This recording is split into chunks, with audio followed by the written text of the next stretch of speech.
Alice. Asante sana Mheshimiwa Spika. Nasimama kwa kanuni ya namba 54.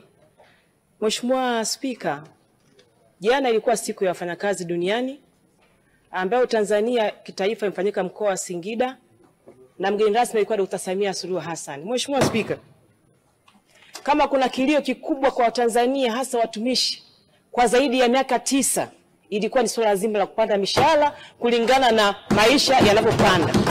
Mheshimiwa Spika, pamoja na majukumu mengi ambayo anayo Mheshimiwa Rais, anatekeleza miradi mbalimbali. Mheshimiwa Spika, ametoa mabilioni kwenye mikoa na halmashauri zetu.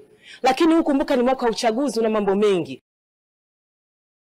Angeweza kutoa excuse Mheshimiwa Spika, kwa miaka 9 mishahara haijapanda. Lakini Mheshimiwa Spika, jana Rais msikivu na mthubutu anayetambua michango ya wafanyakazi ambayo huwa income tax inaenda moja kwa moja kwenye mfuko wa taifa, amethubutu kupandisha mishahara kima cha chini kutoka 370,000 mpaka 500,000.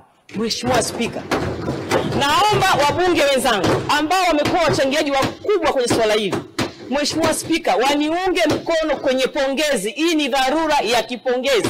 Bunge lipongeze Mheshimiwa Rais, uamue mwenyewe. Mheshimiwa Spika, utatuongozaje? Mheshimiwa Spika, naomba kutoa hoja.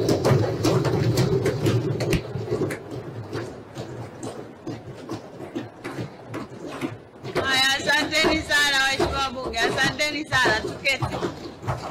Tuketi Waheshimiwa Bunge. Asante sana. Mheshimiwa Neema Rugangira. Mheshimiwa Spika, nasimama kwa kanuni ya 76. Mapema leo asubuhi wakati Mheshimiwa Naibu Waziri Patrobas Katambe akijibu swali namba 196 alieleza kwamba ile mikoa ambayo inapata watu wengi zaidi wanapata ajira za serikali ni kwa sababu mikoa ile ina mwamko mkubwa zaidi wa elimu. Sasa Mheshimiwa Spika, kwa kutambua kazi kubwa ambayo Mheshimiwa Rais Dr. Samia Suluhu Hassan amefanya katika uwekezaji wa sekta ya elimu, hakuna mkoa ambao umeachwa nyuma katika maendeleo ya elimu. Kwa hivyo ningependa kufahamu, je, kauli ile ni sawa kwamba mikoa ambayo haipati watu wengi kwenye ajira za serikali kwamba ni kwa sababu mikoa hiyo ina mwamko wa chini wa elimu? Asante.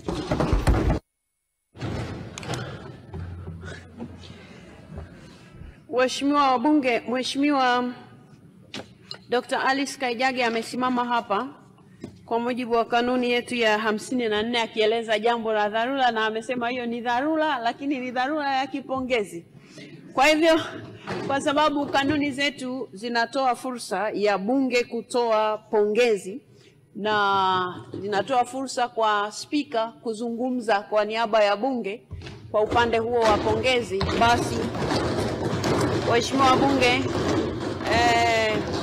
kwa niaba ya wananchi wa Tanzania, kwa sababu sisi ndio wawakilishi wao, tunampongeza sana Mheshimiwa Dr. Samia Suluhu Hassan, Rais wa Jamhuri ya Muungano wa Tanzania, kwa hatua aliyoichukua siku ya jana, siku ya Mei Mosi, kuhakikisha kwamba anawapandishia mishahara watumishi wa serikali ambao wanapata kima cha chini, na alitoa ahadi kwa ajili ya watu ambao hawapati mshahara wa kima cha chini kwamba na wao watapata asilimia zao kwa kadri muda unavyokwenda.